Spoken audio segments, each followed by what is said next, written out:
Dear students, आज हम नया चैप्टर शुरू करेंगे तिब्बत के पथ पर। तिब्बत के पथ पर यह इस चैप्टर का नाम है और इस नाम से ही आप समझ पा रहे हैं किसी जगह के रास्ते पर जब लेखक गया तो वहां का अनुभव है।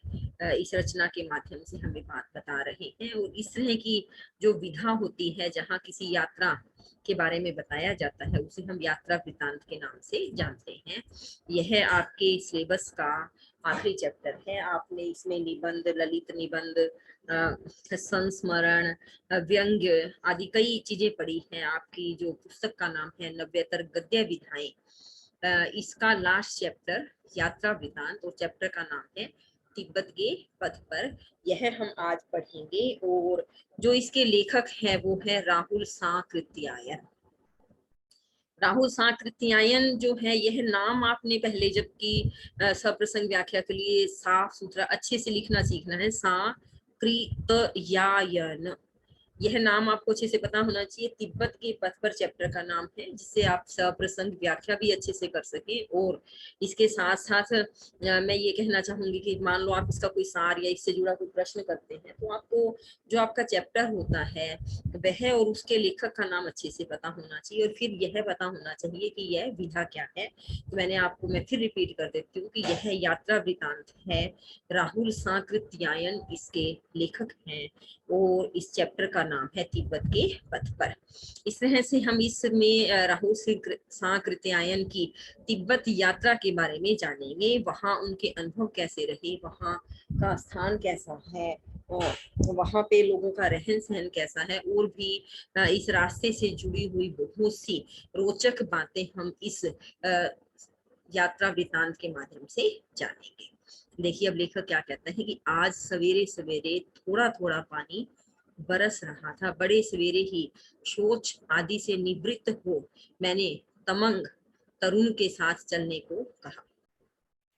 तमंग और तरुण दो इनके साथी हैं। कहते हैं कि सुबह सुबह से ही थोड़ा थोड़ी पानी बरस रहा था और सुबह के जो नित्य कर्म है उनसे निवृत्त होकर वो मैं काम करने के बाद मैंने अपने साथियों को साथ चलने को कहा। उसे अपने खेत को काटना था, इसलिए अवश्य कठिनाई थी। अतः अंत में मैंने उसे तात पानी तक ही चलने के लिए कहा। तात पानी एक तिब्बत के रास्ते की एक जगह है। तो ये कहते हैं कि यहाँ तक ही चलने को कहा। उसे खेत काटना था, उसे मुश्किल थी, फिर भी मैंने कहा कि तमंग तरुण जो है तुम मेरे साथ चलो। उसके मन में भी न जाने क्या ख्याल है और वह चलने को तैयार हो गया। तब तक 8 बज गए थे, बूंदे भी कुछ हल्की हो गई थी। मैंने सबसे विदाई ली। गांव में थोड़ा मक्खन तो नहीं मिल सका, सत्तू लेकर हम चल पड़े। मालूम हुआ हमारे रास्ते के बगल में ही चरवाहों का डेरा है जहां मक्खन मिल जाएगा। हमारा रास्ता पहाड़ के ऊपरी हिस्से पर से जा रहा था। यहाँ चारों ओर जंगल था। रास्ता कहीं कहीं तो काफी चौड़ा था। इन रास्तों की मरम्मत आदि गांव के लोग ही किया करते थे। अब लेखक यह कहना चाह रहा है कि जहां से उसने अपनी यात्रा शुरू की, जहां वह ठहरा हुआ था, तमंग तरुण को उसने साथ चलने को कहा, लेकिन उसे खेत काटना था तो वह थोड़ा सा लगता था कि आगे तक न जा पाए, तो तात पानी नामक जगह तक साथ चलने को तैयार हुआ। लेखक कहता है कि लगभग 8 बजे हम चले। बूंदे अर्थात बारिश जो है और हल्की हो गई थी। विदाई ली गांव से। गांव में कहते हैं कि मक्खन नहीं मिला, सत्तू लेकर चल पड़े, क्योंकि जिस रास्ते पर जिस कहते हैं ना कि कुछ प्लेसेस ऐसे होते हैं जो रोमांचक होते हैं, ठीक है ना, एडवेंचर करना होता है जहां पर, तो वहां आसपास कुछ खाने पीने का या इस तरह का सामान नहीं मिलता। ज्यादा भारी खाकर भी आप पहाड़ों पर चल नहीं सकते। तो लेखक कहता है हमने सत्तू रख लिया था। जहाँ फिर उसे पता चला कि पास में ही एक ऐसा गांव है जहाँ चरवाहे रहते हैं, वहां मक्खन मिल ही जाएगा। वो फिर कहते कि रास्ता जो है पहाड़ के ऊपर से जा रहा था जहाँ जंगल था, और इन रास्तों की मरम्मत भी वह गांव वासी ही किया करते थे। अब लेखक कहते हैं कि 6 घंटे बाद, मतलब वो चलते चलते चरवाहों के डेरे में पहुंच गए। मोटी जंजीरों में बंधे कुत्तों ने कान के पर्दे फाड़ना शुरू कर दिया। कान के पर्दे फाड़ने का अर्थ है कि वे इतनी तेज भौंक रहे थे, शोर मचा रहे थे, ऐसा लगता कान के पर्दे फट जाएंगे, बहुत तेज शोर था। गृहिणी ने कुत्तों को दबाया, तब फिर हम डेरे में के भीतर घुस नहीं पाए। डेरा क्या था, चट्टाइयों से छाया हुआ झोपड़ा था, जिसके भीतर खाने पीने का सामान, कपड़े, बिछौने, बर्तन सभी ठीक से रखे हुए थे। जामों, गायें और चमड़े मृग से उत्पन्न मादा दुही जा रही थी। वहां पर जो है कोई चमड़ा मृग होता है और गाय, और उनके साथ से उत्पन्न जो गाय होती है, मादा गायें जो दूध देती है, तो कहते हैं उसका नाम जामो होता है, उसको दोहा जा रहा था। कहते कि लेखक कहते हैं कि हम चरवाहों के डेरे में पहुंचे, वहां कुत्ते बहुत, जैसे अनजान व्यक्ति को देखकर आमतौर पर कुत्ते भौंकने लगते हैं। जब जो वहां की गृहिणी है उसने उन्हें दबाया अर्थात शांत किया, फिर हम डेरे में गए और वहां देखा कि जो है चटाई आदि से ही बना हुआ झोपड़ा है, जिसके अंदर जो हमारा आप कह सकते हैं रूटीन लाइफ है, जीवन निर्वाह के लिए खाने पीने का जरूरी सामान है, कपड़े बिछोने, जो भी चीजें हमें चाहिए वो सब थी। और गाय को दोहा जा रहा था, दूध निकाला जा रहा था। गृहपति लकड़ी के छोटे बर्तनों में दूध दूह दूह कर लाता था। गृह पत्नी चारा तैयार कर रही थी। इस देश में दुहने के वक्त गाय के सामने कोई खाने की चीज अवश्य रखनी होती है। डेरे के कोने में लकड़ी का बड़ा बर्तन छाछ से भरा हुआ था। डेरे वालों ने दूध पीने को कहा, किंतु मैंने छाछ पसंद की। इसके बाद उन्होंने खाने का आग्रह किया। आगे रास्ते में कुछ खाने को मिलेगा या नहीं इसका कुछ ठीक नहीं था, इसलिए मैंने निमंत्रण स्वीकार कर लिया। उसी वक्त उन्होंने चावल और तरकारी बनाई। हमारे खाना समाप्त करने तक उन्होंने मक्खन भी तैयार कर दिया। इस प्रकार 11 बजे के करीब हमें छुट्टी मिली। लेखक कहते हैं कि जहां पहले वो गांव में ठहरा वहां से 8 बजे के करीब पहुंचा था। फिर लगभग 6 घंटे के बाद वे वहां पहुंचे और फिर उसको लगा कि जैसे भोजन भी मिलेगा, पता नहीं आगे मिले न मिले, तो भोजन भी किया। चावल और तरकारी अर्थात सब्जी, जो जिसे हम सब्जी कहते हैं वो कुछ लोग तरकारी बोलते हैं। और जब तक हमने खाना किया उन्होंने मक्खन तैयार कर दिया। वहां दूध भी था लेकिन मैंने छाछ पसंद की। और इस तरह से लेखक ने अपना अनुभव बताया कि किस तरह से वो कदम दर कदम धीरे धीरे करके जहां वो जाना चाह रहे हैं उस तरह से वो रास्ता कैसे पार कर रहे हैं। विशालकाय वृक्षों के बीच से रास्ता बड़ा सुहावना मालूम होता था। जंगली पक्षियों के मधुर स्वर कर्ण गोचर सुनाई देना। कर्ण गोचर का अर्थ है कि जो गोचर का अर्थ होता है पहचान होना, कर्ण गोचर का अर्थ है कान से पहचान होना। कान से किस चीज की कैसे पहचान होती है? जब वो हमें सुनाई देती है। विशालकाय वृक्षों के बीच से रास्ता बड़ा सुहावना होता था। जंगली पक्षियों के मधुर स्वर मतलब कानों को सुनाई दे रहे थे, कर्ण गोचर हो रहे थे। मेरा साथी भोटिया, भोटिया किसे कहता है? जो भूटान की भाषा अच्छी तरह जानता। भूटान की भाषा को क्या कहा जाता है? भोटिया। तो कहते हैं कि जो मेरा साथी था वह भूटान की भाषा को अच्छी तरह जानता था, उसकी दूसरी बोली मैं नहीं जानता था।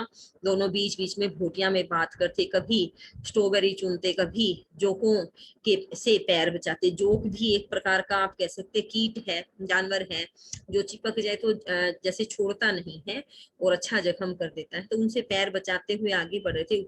ऊपर कहीं कहीं गांव भी मिलते थे।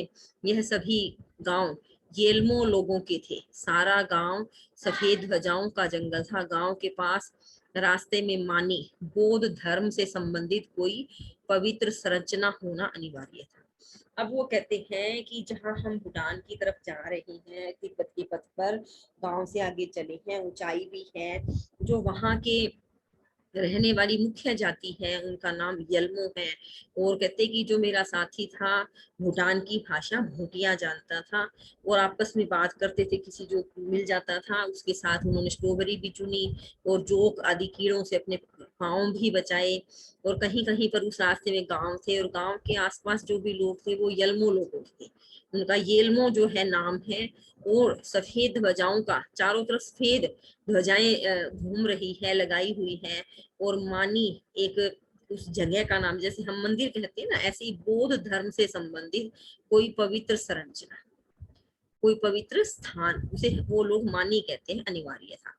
मानियों के दोनों ओर रास्ता बहुत साफ बनाया गया था। बौद्ध यात्री सदा इन मानियों को दाहिने रख परिक्रमा करते चला करते हैं। यद्यपि इस प्रकार चारों ओर परिक्रमा नहीं होती तो भी उनकी लंबी परिक्रमा हो जाती है या भविष्य की यात्राओं से परिक्रमा पूरी हो जाती है और आदमी महापुण्य का अधिकारी हो जाता है।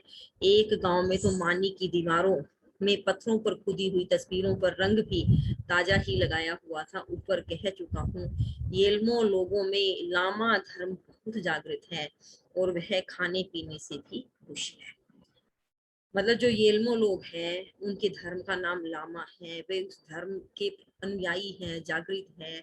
और कहते हैं कि जो उन्होंने स्थान बनाए हैं जिसकी वो परिक्रमा करते हैं, ऐसे चारों तरफ परिक्रमा नहीं होती, बहुत बड़ी घूम करके होती है, पर वो इसे अपने जीवन का एक अंग बना चुके हैं। लेखक कहना चाहता है कि इस तरह से जो यल्मो लोग हैं वो लामा धर्म को मानते हैं, और उनका जो स्थान है, उनका जो रहन सहन है बताते हैं। और लेखक ने देखिए यह बात बताई है कि एक कोई गांव में मानी जो है उसकी दीवारों में पत्थर पर जो खुदी हुई तस्वीरें हैं उन पर रंग भी ताजा लगा हुआ था। इस तरह से वो अपने जीवन से बहुत खुश है। 1 बजे के करीब हम डांडे के किनारे पर आए, वहां से हमें दूसरी ओर जाना था। एनला दर्रा पर बड़ी मानी थी, दूसरी ओर पहुंचते ही सीधी उतराई शुरू हुई है। थोड़ा नीचे उतरने पर जंगल आंखों से ओझल हो गया, चारों ओर खेत ही खेत थे। थोड़ी ही देर में पके जौ और गेहूं के खेत भी ऊपर छूट गए। जितना भी हम नीचे जाते थे उतना ही, लेखक क्या कहना चाह रहा है कि हम डांडे के किनारे आ गए, एक जगह है वहां पर, और कहते दूसरी ओर हमें जाना था। एनला जिसे दर्रा कहते हैं बड़ी मानी थी, और दूसरी ओर पहुंचते ही सीधी उतराई शुरू हुई। थोड़ा नीचे उतरने पर जंगल आंखों से, मतलब कहते हैं जैसे ही हम और आगे चले 1 बजे के करीब वहां हमारी उतराई शुरू हो गई, और ऐसे लगा कि जिस जंगल से हम निकल कर आ रहे थे वह आंखों से ओझल हो गया, अर्थात अब वह जंगल जो है दिखना बंद हो गया। चारों ओर खेत ही खेत थे, और जौ और पके हुए गेहूं के खेत वो भी ऊपर छूट गए। लेखक कहता है कि जितना हम नीचे जाते थे उसका तापमान का प्रभाव खेतों पर दिखाई पड़ता था। मैं भी अब चलने में कमजोर न था, मेरे साथी को भी खेत काटने के लिए जल्दी लौटना था, इसलिए हम खूब तेजी से उतर रहे थे। कहते कि मैं भी चलने में कमजोर नहीं था, मतलब खूब अच्छे से चल लेता था, उतराई भी थी, मेरे साथी को खेत काटने थे, तो हम काफी तेजी से नीचे उतरने लगे। तमगों के कितने ही गांवों को पार कर निचले हिस्से के में गोरखों के गांव मिले। गोरखा भी एक जाति है पहाड़ी इलाके में, ठीक है। तो तमगो कहते हैं कि भी किसी जगह का ही नाम है, वो कोई नदी है, उसके किनारे पर जो गांव थे उनको बहुतों को पार किया, और हम एक निचले हिस्से में गोरखों के गांव में पहुंच गए। यहाँ मकई एक एक बालिश्त उगी थी। तीन तीन 3-4 बजे हम नीचे नदी के पुल पर पहुंच गए। मकई जिसको हम भुट्टा कहते हैं, मकई बालिश, उसकी एक बाली जो है, मतलब एक मक्के का हिस्सा जो है वो वहां पर उसकी खेती की हुई थी। तो कहते कि इस तरह से उसको देख करके ऐसे लगता कि बड़ी सुंदर मक्की उगी हुई है। 3-4 बजे हम नदी के पुल पर पहुंच गए। यहाँ भी एक सरकारी सिपाही रहता था, किंतु उसे एक भोटिया लामा से क्या लेना था। पार होकर चढ़ाई शुरू हो गई। अब कहते सरकारी सिपाही था, पर जो है उसे एक भोटिया लामा से क्या लेना था, मतलब वो हमारे साथ कुछ ज्यादा जुड़ नहीं पाया। लेखक देखिए एक यात्रा की है उसने, एक आप कह सकते हैं एडवेंचर यात्रा की है, और उसके बारे में वह अपने अनुभव बता रहा है कि कैसे कैसे हम कहाँ कहाँ पहुंचे, किस किस तरह के हमें लोग मिले, क्या क्या चीजों का हमने सामना किया। पार होकर चढ़ाई शुरू होगी। पहले वो क्या थे, नीचे उतर रहे थे, और अब क्या है, चढ़ाई दोबारा से शुरू होगी। चढ़ाई में अब उतनी फुर्ती नहीं हो सकती थी। 5 बजे के बाद थकावट भी महसूस होने लगी। जैसे नीचे उतर रहे थे उस समय थकावट ज्यादा नहीं थी, तो इससे क्या था कि सब लोग तेजी से चलने लगे, उतरने लगे। लेकिन जैसे ही चढ़ाई शुरू हुई, चलते चलते समय भी हो गया था, तो हम थक गए थे। अब जो है थकावट शुरू हो गई थी। हमने सवेरे ही सवेरे का निश्चय कर लिया। पास के गांव में एक ब्राह्मण का घर मिला। कहते भी अब हमने सोचा कि सुबह ही चलेंगे और अब थोड़ा ठहर जाते, थकावट होने लगी है। ब्राह्मण का घर मिला। गृहपति ने लामा को आसन दे दिया, साथी ने भात बनाया। रात बिताकर फिर हम ऊपर की ओर बढ़े। कितने ही गांव और नालों को पार करते हुए दोपहर के करीब हम डांडे पर पहुंचे। डांडे को पार करते ही वृक्षों से शून्य पहाड़ मिला। 12 बजे के बाद दूसरा डांडा भी पार कर लिया, और अब हम काठमांडव से कुत्ती जाने वाले रास्ते पर ही थी। यह भी एक जगह का नाम है, काठमांडव से कुत्ती की तरफ। यह रास्ता ऊपर ऊपर से जाने वाला है, नीचे से एक दूसरा भी रास्ता है, लेकिन वह बहुत गर्म है। अब लेखक कहते हैं कि रात को जब हम थक गए थे तो हम किसी ब्राह्मण के घर रुके, और उन्होंने लामा को आसन दिया, भात बनाया, और फिर रात बिताकर हम फिर ऊपर की ओर बढ़ने लगे। बहुत से गांवों को, नालों को हमने पार किया।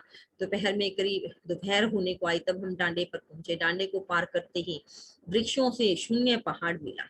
मतलब पहाड़ों पर ज्यादातर कुछ ना कुछ ग्रीनरी होती है, हरी पत्तियां, पेड़ पौधे। कहते कि वो ऐसा पहाड़ था जहाँ पर कोई वृक्ष नहीं था। 12 बजे के बाद दूसरा डांडा भी हमने पार कर लिया। एक आप ये कह सकते हैं बेटा, पहाड़ी क्षेत्र में जब कोई चल रहा है तो एक पड़ाव है डांडा, उसको पार कर लिया। अब हम काठमांडू से कुर्ती जाने वाले रास्ते पर पहुंच गए। रास्ता ऊपर ऊपर से जाने वाला है, नीचे से एक दूसरा रास्ता, लेखक कहते हैं, लेकिन वो बहुत गर्म है। इस डांडे को पार करने पर फिर हमें घना जंगल मिला। आजकल कुर्ती से नमक लाने का मौसम था, इसलिए झुंड के झुंड आदमी या तो मकई चावल लेकर कुर्ती की ओर जा रहे थे या नमक पीठ पर लादे पीछे लौट रहे थे। 2 बजे के करीब से उतराई शुरू हुई। देखा कहते हैं कि तब तक हम चल रहे थे, डांडे को पार करने के बाद घना जंगल है और मौसम है फसल का, तो लोग जो है कुट्टी से नमक लाने का यह मौसम है। और झुंड के झुंड जो है या तो मकई और चावल लेकर कुट्टी की ओर जा रहे थे, जगह का नाम है ये, और या फिर नमक को पीठ पर लाद कर उधर लौट रहे। 2 बजे के करीब से उतराई शुरू हुई। अब भी हम शरबों की बस्ती में थे। ये लोग भी शरबा भोटिया की एक शाखा है। यह शरबा भोटिये दार्जिलिंग तक बसते चले गए हैं। शरबा का अर्थ है पूर्व वाला। एक शरबा से पूछने पर मालूम हुआ कि डूबकपा लामा अभी इधर से नहीं गुजरे हैं, विश्वास हो चला शायद पीछे ही है। 1 घंटे की उतराई के बाद मालूम हुआ डूबप्पा लामा अगले गांव में ठहरे हुए हैं। अब देखिए, लामा जो है उनके संत का नाम है। जैसे कोई अपने संत को गुरु कहते हैं, वो लोग लामा कहते हैं। बौद्ध जो होते हैं ना, तो कहते हैं कि शर्पा जो है, येल्मो लोग भी शर्पा भोटियों की एक शाखा है। जो येल्मो लोग है, शर्मा भोटियों की एक शाखा है। कहते हैं हम शर्बों की बस्ती के अंदर रुके हुए थे, दार्जिलिंग तक बसते ही चले गए हैं। यह पहाड़ी इलाका काठमांडू, तिब्बत, दार्जिलिंग की तरफ। शर्बा का महत्व मतलब है पूर्व वाला, पहले वाला। एक शर्मा से पूछने पर पता चला कि डुकप्पा लामा अभी यहाँ से नहीं गुजरे। उन्हें लगा, लेखक कहता है कि मुझे लगा कि अब यहाँ कहीं आसपास होंगे, हमें उनके दर्शन हो सकते हैं। और लेखक कहता है कि जैसे ही हम 1 घंटा उतरे नीचे की तरफ, तो हमें पता चला कि जो यह गांव है अगला आने वाला, वो डुकप्पा लामा वहां ठहरे हुए हैं। लेखक कहते हैं हमें बड़ी प्रसन्नता हुई। 3 बजे हम जाकर उनके सामने खड़े हुए। मेरा उनका झगड़ा तो था नहीं, सिर्फ जातीय स्वभाव के कारण उन्होंने मेरी उपेक्षा की थी। सभी लोग पंडिता को देखकर बड़े प्रसन्न हुए। उस रात को वहीं रहना हुआ। गांव तमगो का था। यह लामा धर्म के मानने वाले कहे जाते हैं, लेकिन रोपा लामा ऐसे बड़े लामा के लिए भी उनको कोई श्रद्धा न थी। दाम देने पर भी मुश्किल से चीज मिलती थी। मेरे दिल में अब पूर्ण शांति थी। कुल्लू के सियंचन साथ थे। डुअप्पा लामा का शरीर बहुत भारी था और चलने में बहुत कमजोर थे। हमारी जात में 4 लामा और 4 गृहस्थ थे। इस प्रकार सब मिलकर हम 8 आदमी थे। लेखक कहता है कि जो मैं ये यात्रा कर रहा था, क्योंकि पहाड़ का इलाका ऐसे है, लोग धीरे धीरे जुड़ते जाते हैं, कोई छूट जाता है, कोई रह जाता है। लेखक कहता है कि वो वहां पर कुछ लोगों से मुझे उपेक्षा भी मिली। मेरी कोई वैसे दुश्मनी नहीं थी, लेकिन जातिवाद जो है हमारे हृदय के अंदर रहता है, तो हम एक दूसरे की उपेक्षा करते हैं। कई बार हमें जो है धर्म का भी होता है कि हम इस धर्म को मानने वाले हैं, दूसरा दूसरे धर्म को मानने वाला है। तो इस तरह से एक दूसरे के प्रति जो है ना जाति भाव जो है, उसकी वजह से हम एक दूसरे की उपेक्षा करते हैं। तो लेखक कहता है कि इस तरह से हम उन लोगों से मिले और कुल मिलाकर हम 8 आदमी थे, जिसमें से 4 लामा अर्थात 4 संत थे और 4 गृहस्थ थे। 4 तपस्वी थे और 4 गृहस्थ थे। और जो डोपा लामा था, उनका जो शरीर था बहुत भारी था, चलने में भी वे कमजोर थे। और कहते जमात का अर्थ है जो ग्रुप है, उस ग्रुप के अंदर इस तरह से 4 आदमी मुख्य तौर से थे। सवेरे फिर उतराई शुरू हुई। यहाँ नदी पर लोहे का झूले वाला पुल था। आम रास्ता होने से यहाँ चट्टी पर दुकानें थी। खाने की कोई और चीज तो न मिली, हाँ आग में भुनी मछलियां मिली। चढ़ाई फिर शुरू हुई। शाम तक चढ़ाई चढ़ते हम तमगो के बड़े गांव पहुंचे। वहां रात बिता। गुरु को ढोने के लिए 2 आदमी ले फिर सवेरे चल पड़े। अब लेखक कहता है कि जब उतराई शुरू हुई तो वहां पर जो नदी थी, वहां पर लोहे का झूले वाला पुल था, जो झूलता सा रहता है। आम रास्ता था, वहां से लोग आते जाते थे। और जो चट्टी थी, किनारियां थी, वहां पर पकाने लगी थी। खाने की कुछ खास चीज तो नहीं थी, आग में भुनी हुई मछलियां ही मिली। चढ़ाई फिर शुरू हो गई। शाम तक चढ़ाई चढ़ते हम तंबू के बड़े गांव में पहुंच गए। वहां रात बिता गुरु को ढूंढने के लिए, जो चलने में आप कह सकते हैं कि पूरे चुस्त नहीं थे, ढीले ही थे, उनको ढूंढने के लिए कुछ आदमियों की व्यवस्था की गई। और फिर लेखक कहता है कि एक डांडा, सवेरे फिर चल पड़े। एक डांडा चढ़ाई वाला पहाड़ी रास्ता और पार करना पड़ा। फिर उतराई शुरू हुई। अंत में हम काली नदी के किनारे पहुंच गए। अब हम काठमांडव से आने वाले बड़े मार्ग पर आ गए। सड़क पर नमक वालों का मेला सा जाता हुआ मालूम होता था। अब हम शर्मा लोगों के प्रदेश में थे। 18 मई को हम काली नदी के ऊपर भाग शरबों के एक बड़े गांव में ठहरे। साथियों ने बतलाया कल हम नेपाल की सीमांत चौकी पार करेंगे। अब जो लेखक कहते हैं कि मैं तो उस इलाके का था नहीं, जो उस इलाके के साथी थे वो रास्ते में बताते हैं कि हम जो है नेपाल की सीमांत, जहाँ सीमा अंत होती है, उस चौकी को पार करेंगे। तो इस तरह से कहते हैं कि शरबों का एक जो बड़ा गांव है वहां पर हम ठहरे। मतलब जो रास्ते में जगह आ रही है, जगह का नाम है, वहां की जो जातियां हैं उनके बारे में लेखक बता रहा है। इसके साथ साथ वो जो वहां पर धर्म का प्रचलन है, बौद्ध धर्म का, वहां के संतों के बारे में और वहां की खान पान के बारे में, वहां का वातावरण कैसा है, सब चीजों के बारे में लेखक बड़ी बारीकी से बता रहा है। इस यात्रा में और लोग तो थुअक्पा सत्तू से काम चला लिया करते, किंतु मेरे और डुअप्पा लामा के लिए भात बना करता था। कहीं कोई जंगली साग मिल जाया करता, कभी कभी भुजली मछली का झोल मिल जाता था। आज तो इस गांव में मुर्गी के अंडों की भरमार थी। हमने 40-50 अंडे खरीदे और रात को भी सबने उन्हें चट कर दिया। नीचे तो मुझे इन चीजों से कुछ सरोकार नहीं था, किंतु मैंने इस यात्रा में मांस का परहेज छोड़ दिया था। लड़कपन में तो इसका अभ्यास था ही, इसलिए घृणा की कोई बात नहीं। उसी रात को मैंने यल्मों में लिखे हुए कागजों को जला दिया। मैंने सोचा कि तात पानी में कोई देखभाल न करने लगे। अब वो लेखक कहता है कि हम कुछ लोग सत्तू से काम चला लेते थे, जो भाई यात्रा में जो ग्रुप थे, और लेकिन जो डुअप्पा लामा थे और मैं था, हमें जो है भात पसंद था, भात बन जाता। रास्ते में कहीं कोई जंगली साग सब्जी मिल जाती, कोई भुनी मछली का झोल मिल जाता। और आज जो है गांव में मुर्गी के अंडे बहुत मिल रहे थे। लेखक कहते हैं कि हमने 40-50 अंडे खरीदे, रात को ही चट कर दिया। वो कहते हैं कि मैं जब नीचे मतलब पहाड़ के इलाके में नहीं था, वहां अपना जो शाकाहारी भोजन मैं करता था, सरोकार करते कि मेरा उससे कोई जुड़ाव नहीं था कि मैं कोई नॉन वेज खाऊंगा या कोई अंडे खाऊंगा। तो कहते कि मैंने अब इस यात्रा में ये परहेज छोड़ दिया, क्योंकि जब मेरी यंग एज थी, लड़कपन था, तो मुझे इसका अभ्यास था कि मैं नॉन वेज खाया ही करता, अंडे खाया ही करता। बाद में मैंने इन्हें छोड़ दिया। तो कहते मुझे घृणा नहीं थी इस तरह के भोजन से, और मैंने उसको खाना शुरू कर दिया। और लेखक कहते कि मेरे यल्मो भाषा में कुछ लिखे हुए कागज मेरे पास थे, तो उसने उनको जला दिया ताकि तात पानी में कोई इसकी देखभाल न करने लगे। इस तरह से लेखक ने अपनी यात्रा से जुड़ी हुई कुछ उस इलाके के लोगों के बारे में, अपनी यात्रा से जुड़ी और सब कुछ बातों के बारे में थोड़ा सा हमें बताया है।